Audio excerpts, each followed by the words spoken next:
നമ്മളെ ഇങ്ങനെപ്പോലത്തെ ബാല്യക്കാരത്തി കുട്ടികളെല്ലാം ഇങ്ങനെയാ? എത്ര പറഞ്ഞാലും എന്താ എനിക്കൊരു ഉടുപ്പില്ലാത്ത? എത്ര കിട്ടിയാലും പഠിക്കുകയില്ല. ഒരു ഉപ്പിന്റെ കുപ്പി എടുത്തുക, ആ മൂടിയും തുറന്നിട്ട് ആടെ എടുക്കുന്നുണ്ടാവും. ഒരു പഞ്ചാരൻ്റെ അളവ് എടുത്തുക, അതും ആടെ എടുക്കുന്നുണ്ടാവും. ഒരു അലമാരി എന്തൊക്കെ ഡ്രസ്സോ കാര്യമോ എടുക്കുന്നുണ്ടെങ്കിൽ ബാക്കിയുള്ള എല്ലാ സാധനവും ഭാര്യ തൂറി ആടെ വലിച്ചിടും. അല്ലും പെറുക്കി അടക്കി വെക്കും. ഇവിടുന്ന് വേറെ ആൾ പയ്യ വരണം. ഇതെന്താ ഇങ്ങനെ പോലെയല്ലേ ബാക്കിയുള്ള പെൺകുട്ടികളൊന്നും? അതെങ്ങനെയാ? അടുക്കളയ്ക്ക് ഇനി എന്തൊക്കെ പണിയെടുക്കുന്നുണ്ടെങ്കിലോ എവിടെങ്കിലും പോകാൻ ചെയ്യുന്നുണ്ടെങ്കിലോ തൂറാൻ ചർച്ച പോലത്തെ കളിയല്ലേ കളിക്കുക. അങ്ങും പനി ഇങ്ങും പനി.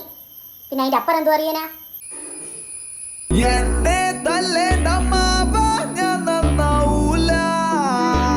ഒരു വൃത്തിയും വെടിപ്പും ഇല്ലാത്തൊരു കളിയും. ഏടയിലുണ്ട് പെൺകുട്ടികള് ഇന്നെ പോലെയാ?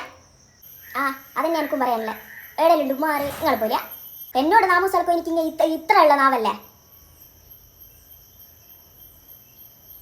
ഇതിനോടെല്ലാം പറയുന്ന നേരത്തെ 10 സലാത്തി എല്ലിക്കുണ്ടെങ്കിൽ അതും ഉണ്ടാവും.